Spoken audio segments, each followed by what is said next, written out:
pegawai adalah komitmen formal yang diucapkan oleh seorang pegawai saat memulai pekerjaan atau menerima jabatan tertentu.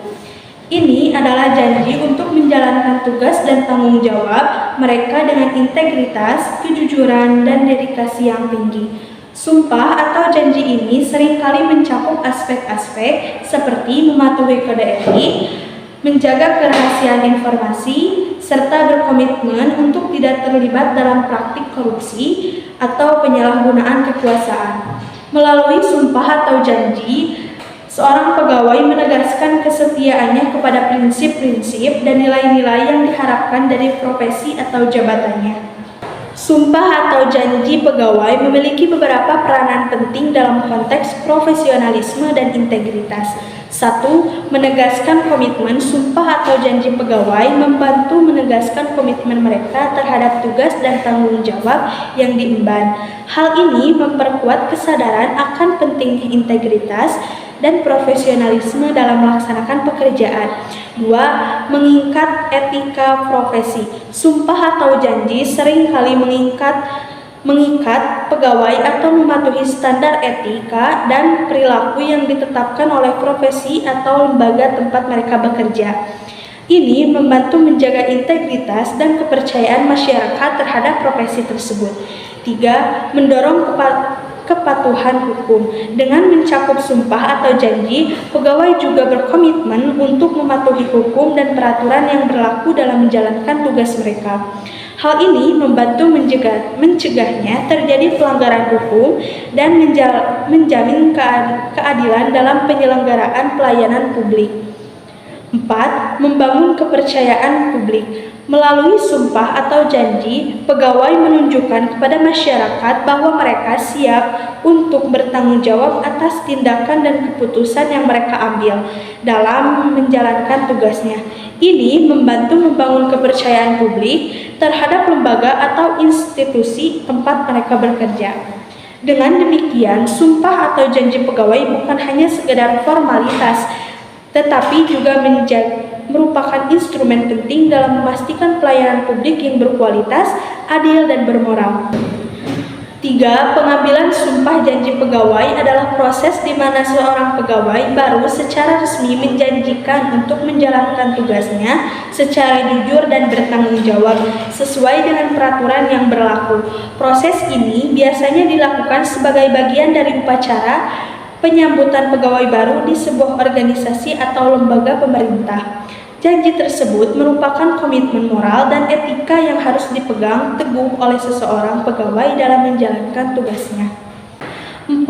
Pengambilan sumpah atau janji pegawai adalah proses di mana seorang pegawai baru diambil sumpah atau janji untuk setia dan melaksanakan tugasnya dengan sebaik mungkin sesuai dengan peraturan yang berlaku. Biasanya, pegawai akan diharuskan mengucapkan sumpah atau janji yang menegaskan kesetiaannya terhadap pekerjaan tersebut. Hal ini umum dilakukan dalam berbagai instansi, pemerintahan atau organisasi untuk meneguhkan komitmen dan tanggung jawab pegawai tersebut terhadap tugas mereka. 5. Tata cara sumpah atau janji pegawai adalah prosedur resmi yang harus diikuti oleh seorang pegawai saat akan mulai bekerja di suatu lembaga atau institusi.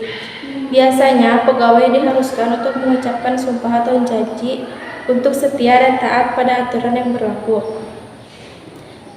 Tata cara sumpah atau janji pegawai bervariasi bertanggung jawab pada kebijakan dari lembaga atau institusi tempat pegawai tersebut bekerja. Ini adalah langkah yang penting untuk meneguhkan komitmen sebagai pegawai dalam menjalankan tugasnya dengan baik. 7. Pangkat dan jabatan pegawai merujuk pada dua konsep berbeda dalam struktur hierarki pegawai. Pangkat mengacu pada tingkat keahlian atau kualifikasi seseorang dalam sebuah organisasi. Sementara jabatan merujuk pada posisi atau tanggung jawab tertentu yang dipegang seseorang dalam organisasi tersebut. Dalam banyak kasus, pangkat dapat mempengaruhi jabatan yang dapat dipegang seseorang, tetapi tidak selalu demikian. Misalnya, seseorang dengan pangkat yang tinggi mungkin dapat menempati berbagai jabatan, tergantung pada kebutuhan organisasi. Jabatan struktural adalah posisi atau peran dalam hierarki organisasi yang memiliki tanggung jawab, otoritas, dan hubungan yang jelas dengan jabatan-jabatan lain. Dalam struktur organisasi, contoh jabatan struktural termasuk CEO, manajer, supervisor, dan staf. Sementara itu, jabatan fungsional adalah posisi atau peran yang berfokus pada fungsi atau spesialisasi tertentu dalam organisasi, tidak terkait langsung dengan tingkatan hierarki. Contoh jabatan fungsional meliputi akuntan, analis data, desainer grafis, atau programmer komputer. Prosedur kenaikan pangkat dan jabatan bervariasi, tergantung pada kebijakan dan aturan yang berlaku di masing-masing organisasi atau perusahaan. Secara umum, prosedur tersebut melibatkan langkah-langkah. Yang pertama, penilaian kinerja. Penilaian kinerja dilakukan untuk mengevaluasi prestasi, kualitas kerja, dan kontribusi pegawai terhadap organisasi. Yang kedua, pengumuman ketersediaan jabatan. Jika ada posisi yang tersedia, pengumuman dibuat untuk memberitahu pegawai yang memenuhi syarat tentang kesempatan tersebut. Yang ketiga, pengajuan permohonan. Pegawai yang berminat mengajukan permohonan sesuai dengan prosedur yang ditetapkan.